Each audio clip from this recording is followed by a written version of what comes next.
야, 혹시 그거 들었어? 영호 선생이 벌써 다른 여자를 만난다니. 아내 죽은 지가 언제인데. 원래 남자들이랑 그런 거야. 혼자서는 못 사니까. 그 여자 말이야. 서울에서 내려왔다더니 뭔가 사연이 있는 것 같아. 이혼한 여자가 호라리 꼬시러 온 거 아니야? 아무래도 돈 때문이겠지. 아, 아버지. 도대체 이게 뭡니까? 다른 여자를 만나신다는 게 말입니다. 아, 진짜? 어머니가 돌아가신 지 얼마나 됐다고? 이제 드라마를 시작하겠습니다. 마지막 벤치. 은퇴한 고등학교 교사 김영호는 매일 아침 공원의 낡은 나무 벤치에 앉았다. 그는 정확히 오전 8시 30분에 집을 나서 3분 22초 걸어서 그 벤치에 도착했다. 시간은 언제나 정확했다. 그의 아내 순자가 세상을 떠난 지 정확히 183일째 되는 날까지 말이다.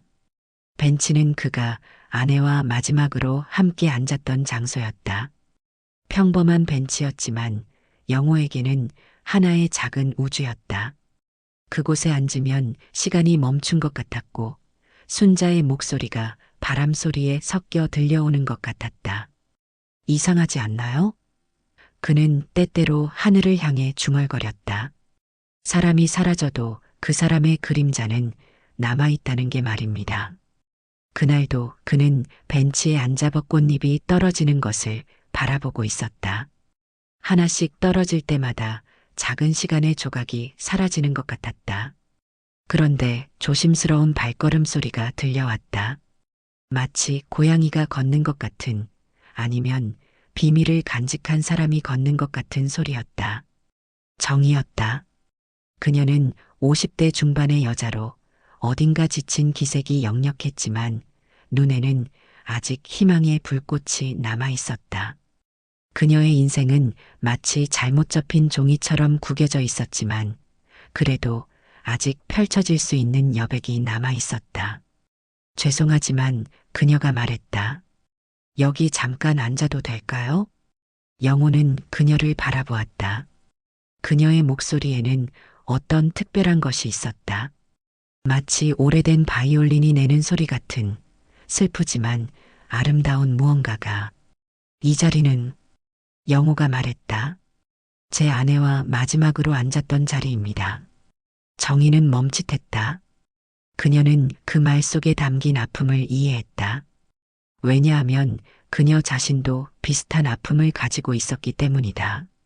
다만 그녀의 아픔은 죽음이 아니라 배신에서 온 것이었지만. 그렇군요. 그녀가 미소를 지었다. 그 미소는 마치 잔잔한 호수에 떨어진 작은 돌멩이 같았다. 저는 그냥 바람을 쐬고 싶었을 뿐이에요. 영호는 자신이 너무 무례했다는 것을 깨달았다. 순자라면 어떻게 했을까?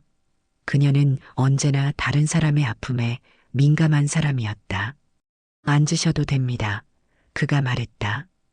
어차피 이 벤치가 저만의 것은 아니니까요. 그날 이후 두 사람은 같은 시간에 같은 장소에서 만나기 시작했다.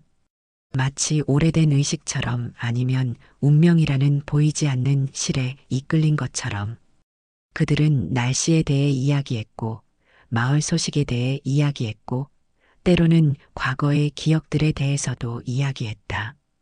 교사셨다니 대단하시네요. 정희가 말했다. 별거 아닙니다. 영호가 대답했다. 그냥 아이들에게 뭔가를 전해주고 싶었을 뿐이죠. 지식이 아니라 더 중요한 것들을요. 더 중요한 것들이라면? 글쎄요. 살아가는 방법 같은 것들? 아니면 사람을 사랑하는 방법이라든지. 정희는 고개를 끄덕였다. 그녀는 그의 말을 이해했다.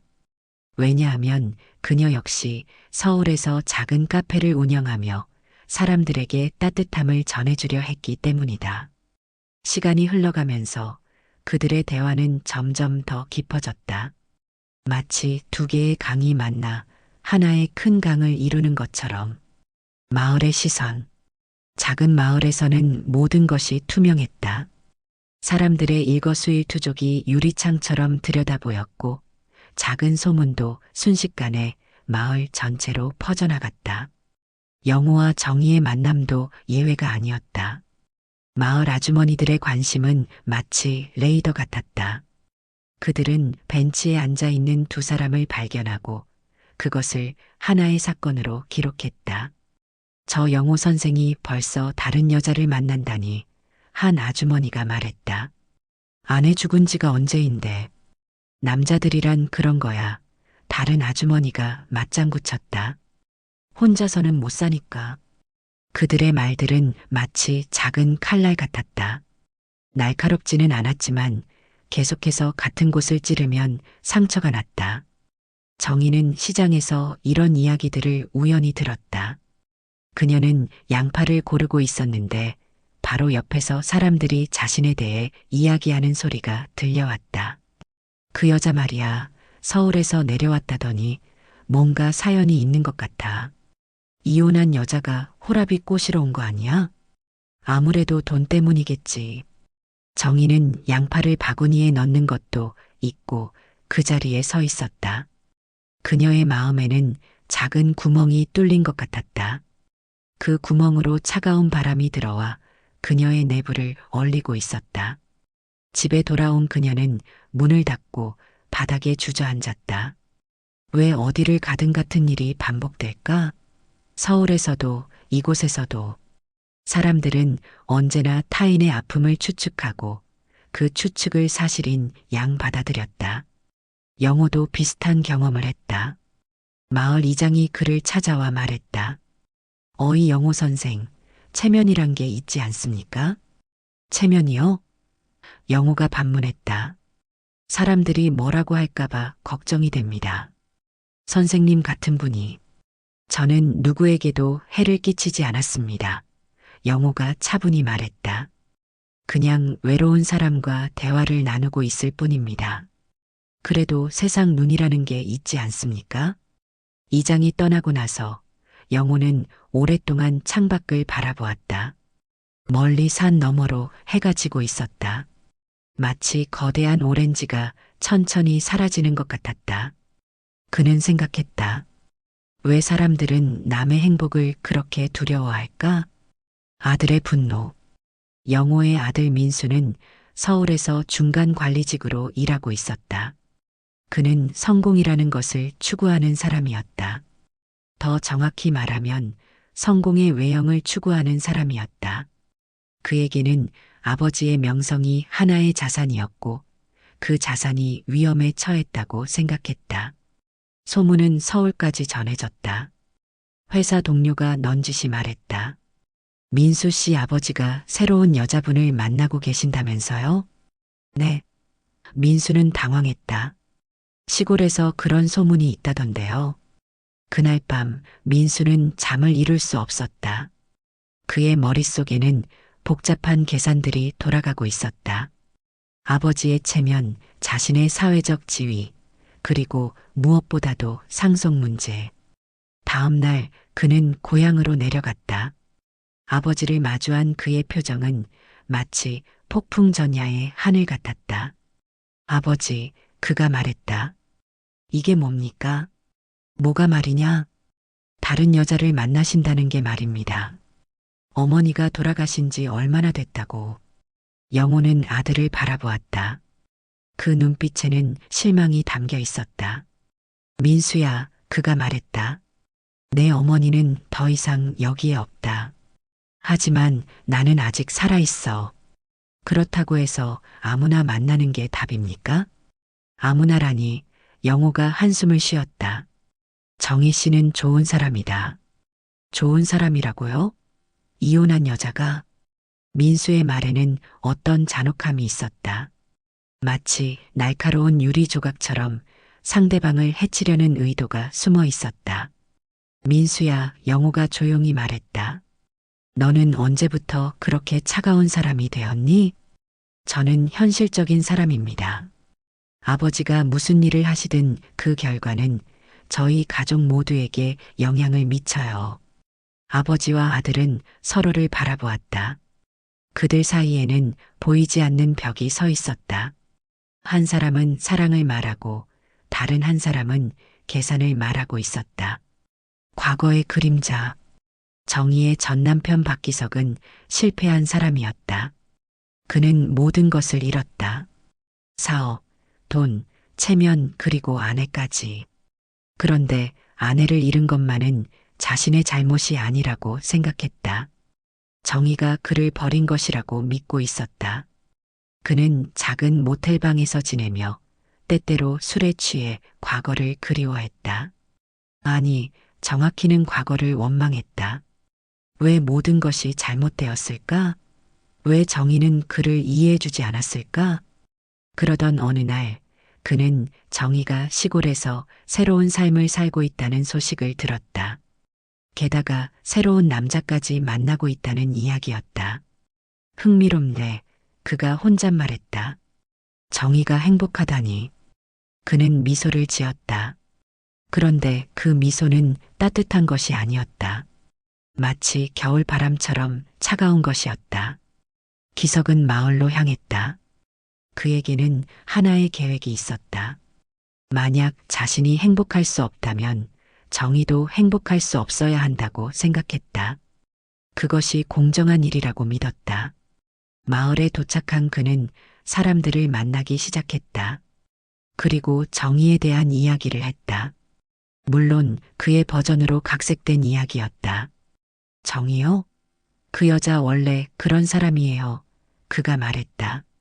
남자를 홀리는 재주가 있어요. 정말요? 제가 10년을 같이 살았는데 모르겠어요? 겉으로는 착해 보이지만 속으로는 계산적이거든요. 그의 말들은 마을 사람들 사이에 퍼져나갔다. 마치 잉크가 물에 번지듯이. 오해의 씨앗. 정희는 과거에 작은 선행을 한 적이 있었다.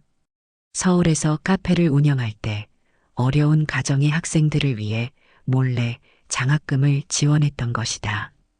그녀는 자신의 생활비를 아껴가며 그 돈을 모았다. 그런데 기석은 그 장학금 통장을 들고 와서 전혀 다른 이야기를 만들어냈다.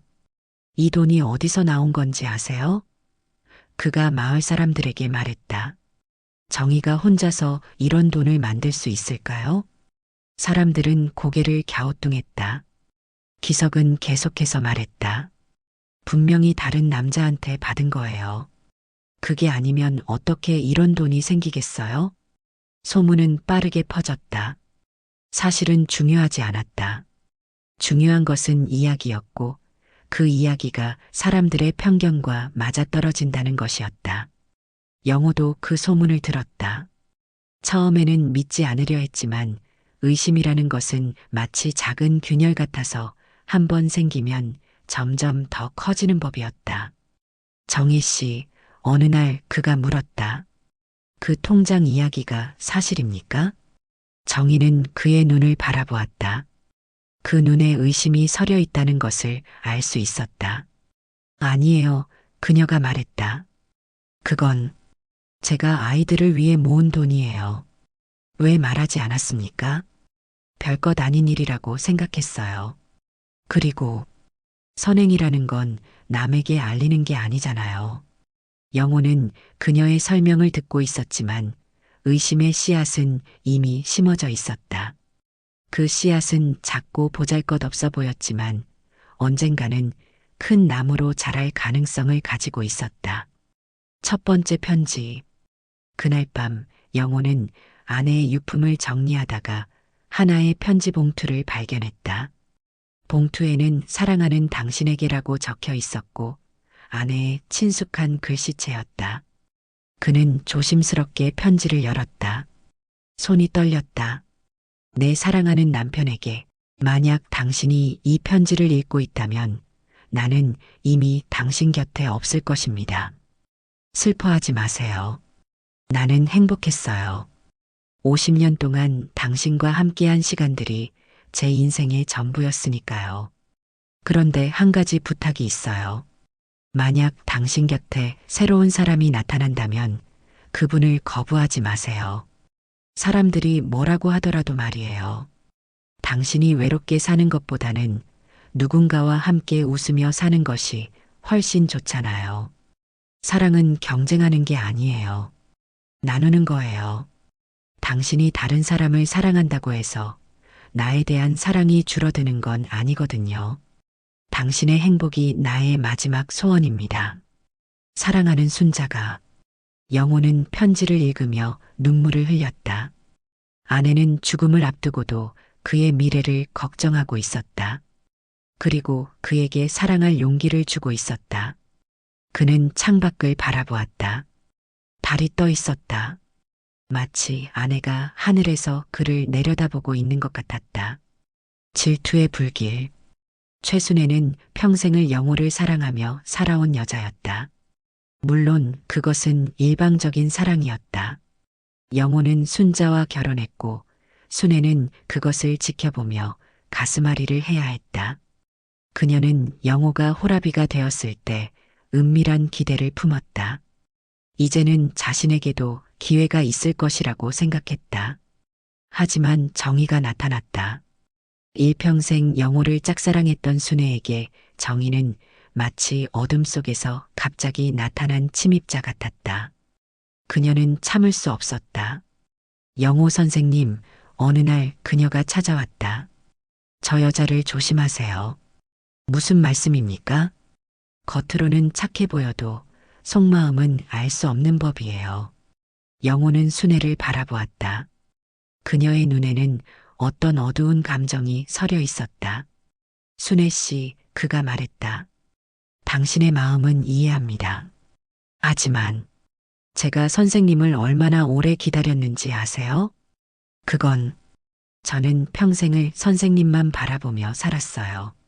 결혼도 하지 않고 다른 남자도 만나지 않고 영호는 무슨 말을 해야 할지 몰랐다. 순애의 사랑은 진실했지만 그것이 그에게는 부담이었다. 그는 그녀를 사랑한 적이 없었기 때문이다. 죄송합니다. 그가 말했다. 하지만 제 마음은 이미. 순애는 그의 말을 끝까지 듣지 않았다. 그녀는 돌아섰다. 그리고 그날부터 정의에 대한 더욱 악의적인 소문을 퍼뜨리기 시작했다. 첫 번째 위기. 영호의 아들 민수는 더 이상 참을 수 없었다. 그는 다시 고향으로 내려가서 정의를 직접 만났다. 영호가 없는 틈을 노려서였다. 당신이 정의 씨죠? 그가 말했다. 네, 그런데 저는 영호 선생의 아들입니다. 정의는 긴장했다. 그의 목소리에는 적대감이 묻어 있었다. 우리 아버지한테서 당장 떨어지세요. 민수가 말했다. 무슨 말씀을? 모르는 척 하지 마세요. 당신이 뭘 노리는지 다 알고 있어요. 민수는 점점 흥분했다. 그는 정의가 가져온 차를 바닥에 쏟으며 소리쳤다. 이 집에서 나가세요. 우리 가족을 더 이상 괴롭히지 마세요. 바로 그때 영호가 돌아왔다. 그는 아들이 정의를 모욕하는 장면을 목격했다. 민수, 그가 소리쳤다. 넌 지금 뭘 하고 있는 거냐? 아버지, 정신 차리세요. 부자는 날카롭게 대립했다. 그 순간 영호의 가슴이 심하게 뛰기 시작했다. 오래된 심장병이 스트레스로 인해 악화된 것이었다. 정의가 그를 부축했다. 그녀의 손은 떨리고 있었지만 눈빛만은 진실했다. 선생님, 괜찮으세요? 영호는 그녀를 바라보았다. 이 순간 그는 확신했다. 이 여자는 진심으로 자신을 걱정하고 있다는 것을. 병실의 고백. 영호는 병원에 입원했다. 심장에 무리가 왔지만 다행히 큰 문제는 아니었다. 의사는 스트레스를 피하라고 당부했다. 정의는 매일 병원을 찾았다. 그녀는 죽을 끓여오고 밤새 그의 곁을 지켰다. 왜 이렇게까지 해주십니까? 영호가 물었다. 그냥 그러고 싶어서요. 정의가 대답했다. 저 때문에 많은 고생을 하고 계시는데 고생이 아니에요. 저는 선생님과 함께 있을 때가 가장 평안해요. 영호는 그녀의 손을 잡았다. 그 손은 거칠었지만 따뜻했다. 정희 씨, 그가 말했다. 저도 고백할 게 있습니다. 그는 순자의 편지에 대해 이야기했다. 아내가 새로운 사랑을 축복했다는 내용을. 정희는 눈물을 흘렸다. 저는 그분께 죄송한 마음뿐이었는데. 아니에요. 순자가 가장 바라던 것은 제가 행복한 것이었어요. 병실은 조용했다. 창밖으로는 봄비가 내리고 있었다. 마치 하늘이 그들의 사랑을 축복하는 것 같았다. 세 남녀의 균열. 영호가 태어난 후 그들의 관계는 더욱 깊어졌다. 하지만 그것은 다른 사람들의 감정을 더욱 자극했다. 평생 영호를 짝사랑하던 순애의 질투, 영호의 아들 민수의 분노, 정희의 전 남편 기석의 복수심. 이 세 가지 감정은 마치 독성 있는 삼각형을 이루고 있었다. 순애는 영호의 집 주변을 배회하며 두 사람을 감시했다. 그녀는 마치 오래된 유령처럼 과거에 갇혀 현재를 받아들이지 못하고 있었다. 민수는 회사에서도 집중할 수 없었다. 아버지의 문제가 자신의 사회적 지위에 영향을 미칠까봐 걱정이었다. 기석은 더욱 적극적으로 움직이기 시작했다. 그는 마을 사람들을 만나 정의에 대한 더욱 악의적인 소문들을 퍼뜨렸다. 순애의 거짓 눈물. 어느 저녁 순애가 영호를 찾아왔다. 그녀는 눈물을 흘리며 말했다. 선생님, 저 여자를 믿지 마세요. 순애 씨, 제가 다 알아요. 그 여자가 어떤 사람인지. 영호는 그녀를 바라보았다. 순애의 눈에는 절망이 서려 있었다. 선생님은 너무 순진하세요. 그녀가 계속했다. 세상에는 나쁜 사람들이 많아요. 정희 씨는 좋은 사람입니다. 지금은 그렇게 보일지도 몰라요. 하지만 언젠가는. 영호는 순애의 말을 끊었다. 순애 씨, 그만하십시오. 저는 선생님을 정말로 사랑해요. 그녀가 울부짖었다. 50년 동안 줄곧. 알고 있습니다. 영호가 조용히 말했다. 하지만 사랑은 강요할 수 있는 게 아니에요. 순애는 그날 밤 집에 돌아가서 혼자 울었다. 그녀의 눈물은 마치 오래된 우물에서 나오는 물 같았다. 깊고 쓸쓸하고 끝이 없어 보였다. 민수의 계략. 아들 민수는 더욱 치밀해졌다. 그는 사립탐정을 고용해서 정희의 과거를 조사했다. 그리고 그 정보를 회사 동료들과의 술자리에서 퍼뜨렸다. 우리 아버지 말입니다. 그가 술잔을 기울이며 말했다. 요즘 이상한 여자한테 홀려 계세요. 이상한 여자라니요? 이혼녀인데 전 남편이 사업 실패해서 비투성이었대요. 그런 여자가 우리 아버지한테. 동료들은 고개를 끄덕였다. 그들도 비슷한 이야기를 많이 들어봤기 때문이다. 노년의 사랑은 언제나 의심의 대상이었다. 소문은 인터넷까지 번졌다. 어느 커뮤니티에는 명망 있는 교사, 연하 여성에게 홀려라는 제목의 글이 올라왔다. 정희는 우연히 그 글을 발견하고 충격을 받았다. 자신 때문에 영호의 명예가 실추되고 있었다. 그녀는 마치 독을 마신 것 같은 기분이었다. 기석의 협박. 전 남편 기석은 이번에는 더욱 직접적으로 나섰다. 그는 정희가 혼자 있을 때를 노려 나타났다. 술 냄새가 진동했다. 잘 지내더라? 그가 비웃으며 말했다. 기석 씨. 정희가 뒤로 물러섰다. 새로운 남자도 구했고 이제 행복하겠네. 그만해요. 우리는 이미 끝났잖아요. 기석은 그녀의 팔을 거칠게 붙잡았다. 끝났다고? 그럼 내가 당한 고생은 뭐가 되는 거야? 정희는 두려웠지만 굴복하지 않았다. 당신이 잘못한 건 당신이 책임져야 해요. 이런 건방진년이. 바로 그때 영호가 나타났다. 그는 기석을 밀쳐내며 정희를 보호했다. 당장 그 손을 떼시오. 두 남자는 격렬하게 몸싸움을 벌였다. 영호는 나이가 많았지만 정의를 지키려는 의지만큼은 젊은이 못지않았다. 이봐, 영호. 기석이 소리쳤다. 저 여자가 어떤 여잔지 알아? 내가 10년을 같이 산 여자라고. 주변 사람들이 몰려들었다. 기석은 더욱 큰 소리로 외쳤다. 저 여자 결혼했을 때도 딴 남자들한테 눈길 주던 년이야. 그 말들은 마치 화살 같았다. 날카롭고 치명적이었다. 깊어지는 오해. 그날 이후 영호는 혼란스러웠다. 기석의 말들이 계속 머릿속에 맴돌았다. 그는 정의를 사랑했지만 동시에 의심도 하고 있었다. 정희 씨, 어느 날 그가 물었다. 당신에 대해 제가 모르는 게 더 있습니까? 정희는 그의 눈을 바라보았다. 그 눈에 의심이 서려 있다는 것을 느꼈다. 있어요. 그녀가 조용히 말했다. 숨긴 게 있어요. 영호의 가슴이 쿵 내려앉았다. 하지만 정희가 계속했다. 사랑 때문에 숨긴 게 아니라 부끄러워서 말 못한 거예요. 그녀는 자신의 과거를 이야기했다.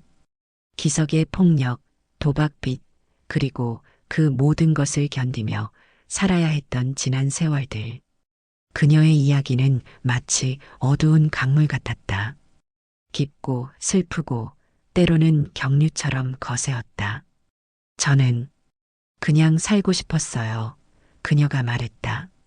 그게 전부였어요. 영호는 그제야 이해했다. 이 여자는 피해자였다. 그녀는 세상의 악의와 싸우며 살아남은 사람이었다. 권선징악의 서막. 아들 민수에게 예상치 못한 일이 일어났다. 그는 회사에서 횡령 혐의로 조사를 받게 되었다.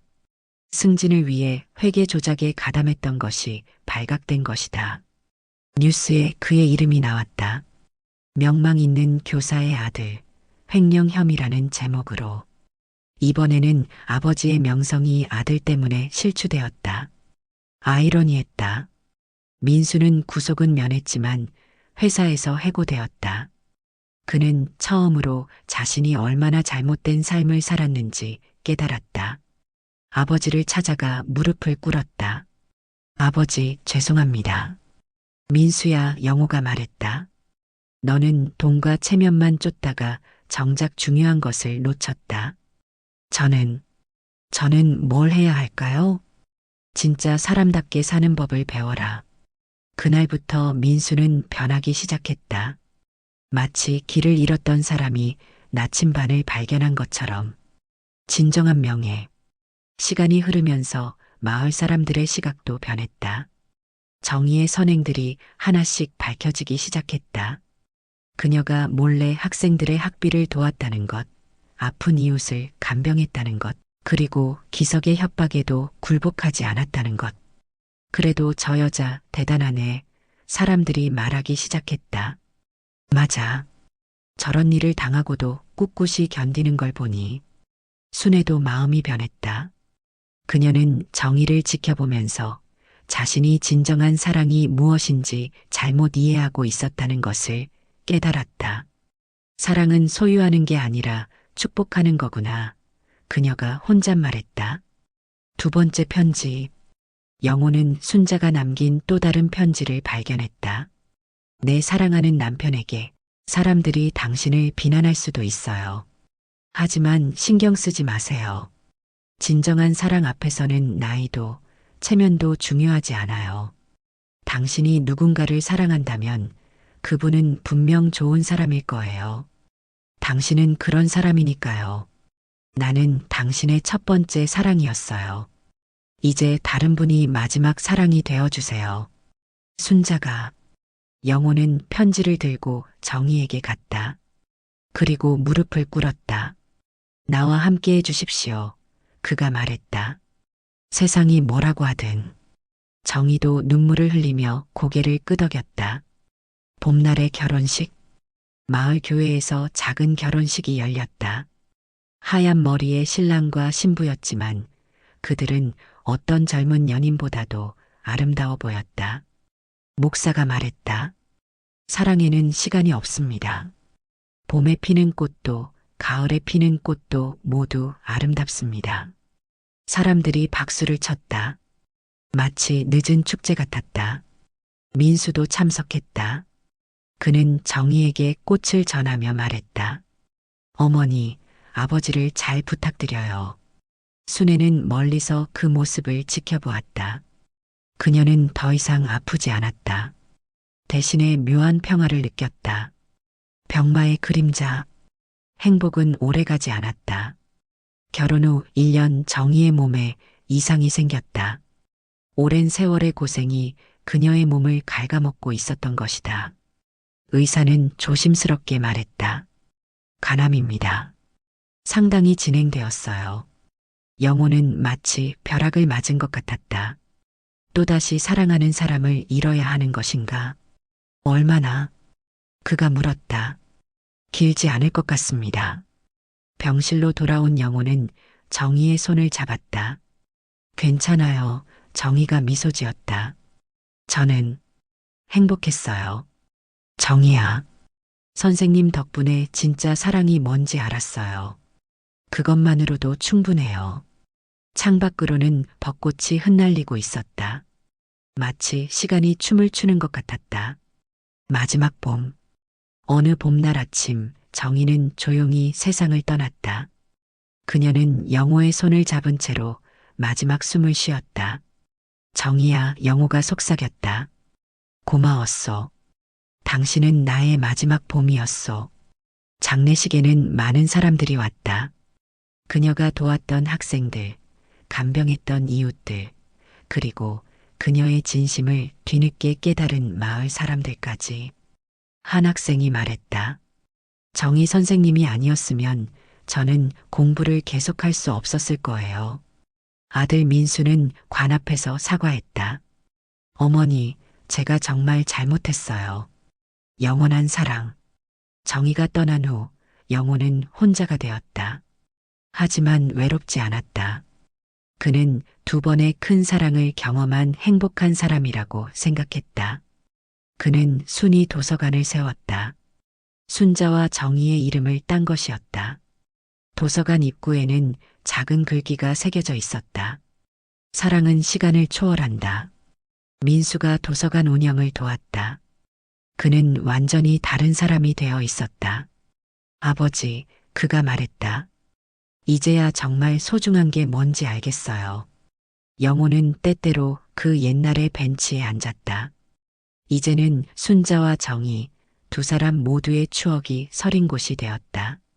다시 피는 봄. 몇 년 후 영호도 조용히 세상을 떠났다. 그는 임종 때까지 2 아내의 사진을 가슴에 안고 있었다.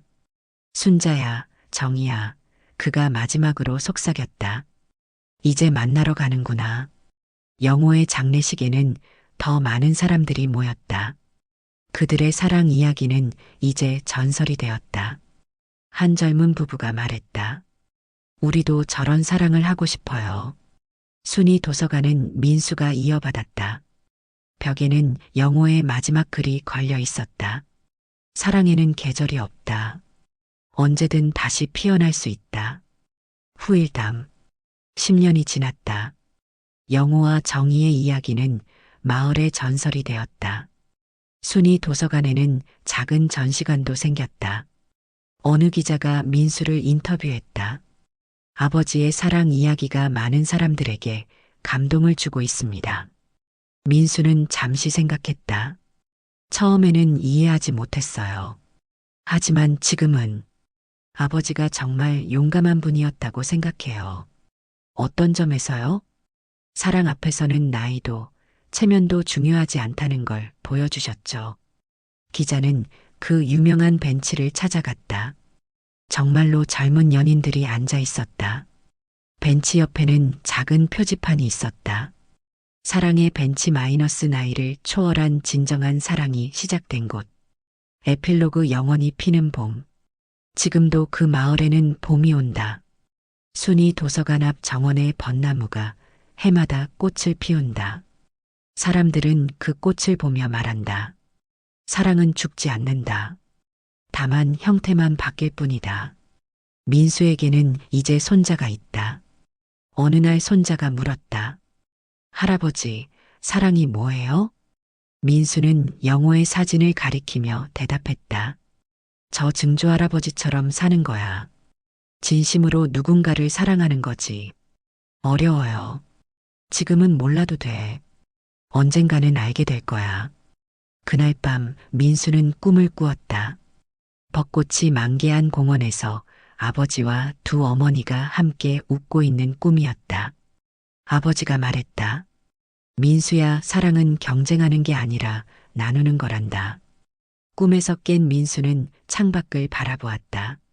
달빛 아래 벚꽃이 하얗게 빛나고 있었다. 그렇게 영호와 정희의 사랑 이야기는 계속 전해졌다. 세대를 넘어서, 시간을 넘어서 마을 입구에는 작은 비석이 서 있다. 다시 피는 봄의 마을 마이너스 사랑에는 나이가 없습니다. 그리고 그 비석 옆에는 여전히 그 벤치가 놓여 있다. 50년이 지나도 100년이 지나도 그곳에 있을 것이다. 사랑하는 사람들을 위해, 그리고 다시 피어날 봄을 위해. 여러분께 드리는 말씀, 참 이상하지 않나요? 사람들은 젊은 사랑에 대해서는 아무 말도 하지 않으면서 나이 든 사랑에 대해서는 온갖 편견을 가지고 있어요. 사랑은 마치 계절과 같습니다. 봄에도 피고 가을에도 핍니다.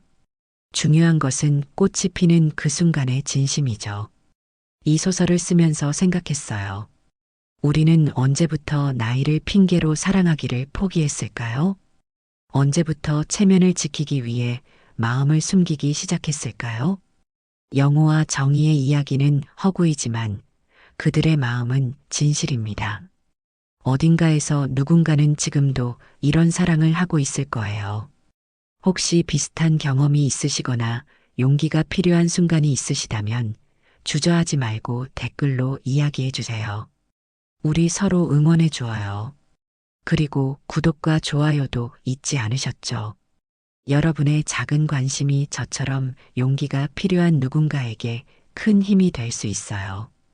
혹시 비슷한 상황에 계신 분들이라면 우리 함께 용기를 내어보아요.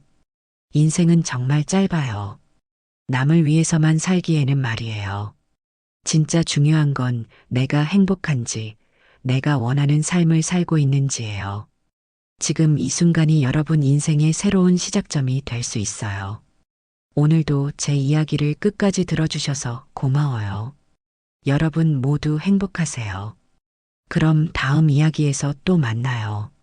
안녕히 계세요. 나이가 들어도 세상이 뭐라고 해도 사랑할 용기를 잃지 마세요. 당신의 봄은 아직 끝나지 않았습니다.